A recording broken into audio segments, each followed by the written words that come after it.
Добро пожаловать на канал всем любителям железнодорожного моделизма. И в этом видео я расскажу о создании бумажной модели трамвая Невский в масштабе 1 к 87. Для начала начну с предыстории. Дело в том, что я давно хотел сделать модель трамвая от ПК ТС, например, Витязь или Богатырь, которые ходят у нас в Санкт-Петербурге, но пока времени на то, чтобы делать его и печатать на 3D принтере нет, поэтому я хотел сделать бумажную модель, чтобы он у меня стоял на полочке. Но так как в интернете я не нашел ни одной выкройки с современной окраской трамвая, вот для сравнения старая и новая окраска трамваев, то я решил сделать свою модель. За основу я взял трамвай Невский, который отличается от Витязя двухкабинностью, так как он долгое время ходил у меня рядом по 40-му маршруту, которым я часто пользуюсь.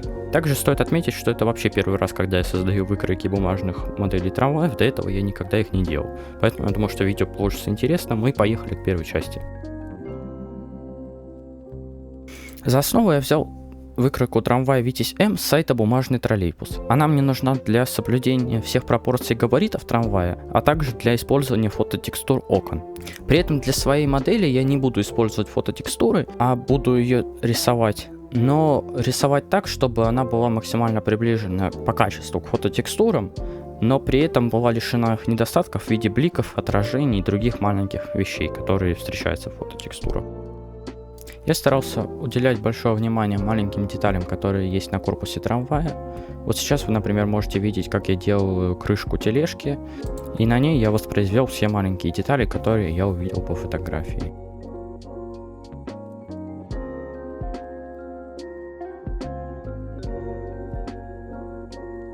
И вот здесь вы можете видеть промежуточный результат корпуса, который получился. После него я понял, что мышкой рисовать все очень неудобно, поэтому я решил купить графический планшет специально для того, чтобы доделать трамвай. С ним дело пошло гораздо быстрее, а главное удобнее.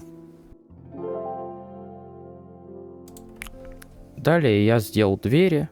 На дверях также воспроизвел все кнопки и все символы, которые нарисованы на дверях. Но так как символы я нашел на фотографиях, то я их перерисовал на двери для того, чтобы они выглядели четко и без расплывчатости.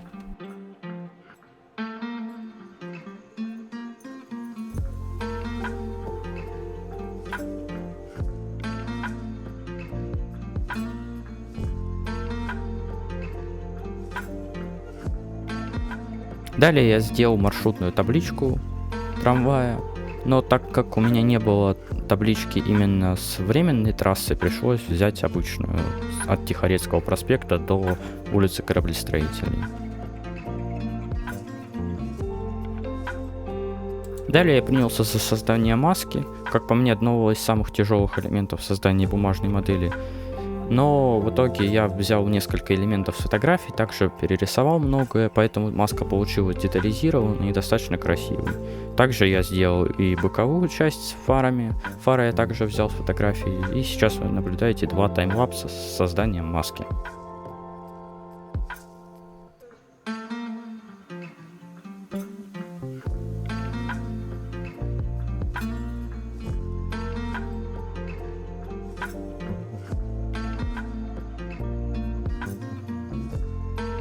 После маски я сделал второй бок трамвая, я скопировал один бок и с него убрал одну дверь и немного видоизменил его.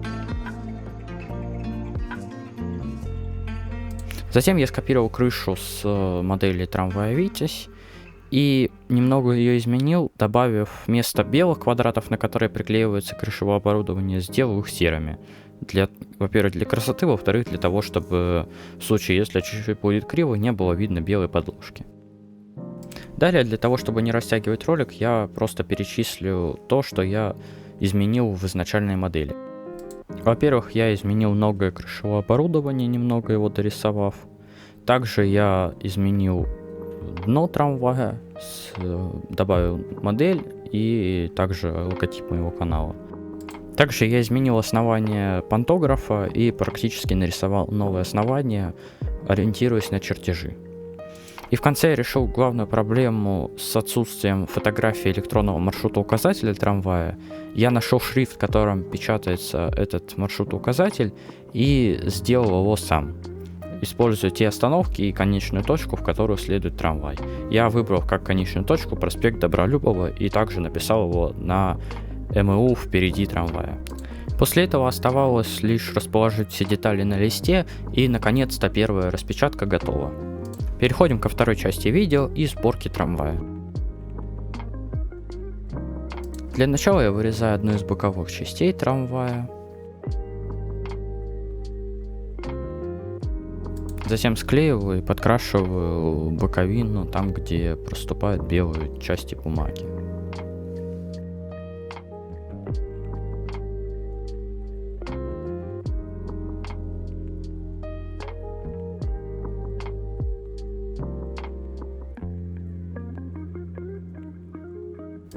Затем я вырезаю крышу и приклеиваю боковину к крыше. По всем местам, где будет сгиб, я провожу шилом для того, чтобы создать маленькое углубление, и деталь впоследствии ровно согнулась по линии сгиба. Затем собираю первую часть маски, вторую часть маски, и вот так вот выглядит маска в сборе.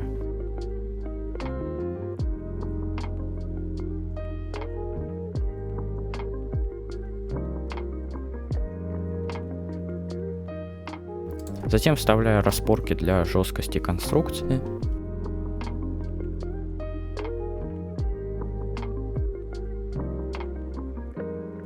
И приступаю к сборке крышевого оборудования. Крышевое оборудование я сначала вырезаю, а затем приклеиваю на маленький тонкий лист бумаги, для того, чтобы оно приобрело форму и его было удобно и просто приклеить на крышу трамвая.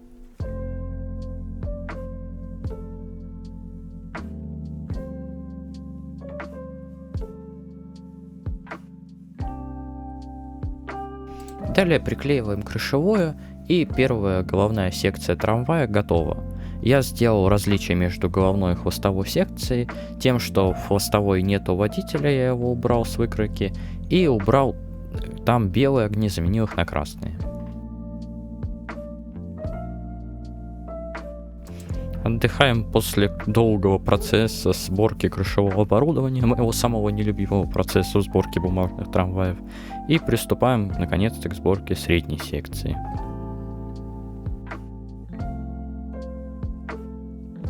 Средняя секция сборки гораздо проще и менее трудозатратна, поэтому я ее собрал достаточно быстро. Вот сейчас вы можете видеть таймлапс с сборкой средней секции. И вот готовая средняя секция, пока без крышевого оборудования. И вот средняя секция с крышевым оборудованием вместе с головной секцией. Уже за кадром я дособирал оставшуюся секцию, и наконец-то можно посмотреть на трамвай в сборе. Вот такой вот итоговый результат получился спустя почти 2 месяца работы. По мне выглядит очень хорошо, и есть, конечно, что доделать, но в целом выглядит очень неплохо. Если вам понравилось видео, ставьте лайк и подписывайтесь на канал, и пишите комментарии, что вы думаете об этой модели. И ее вы можете скачать в моем телеграм-канале по ссылке в описании. Там я прикрепил файл с этим трамваем. Всем спасибо за просмотр и удачных вам сборок.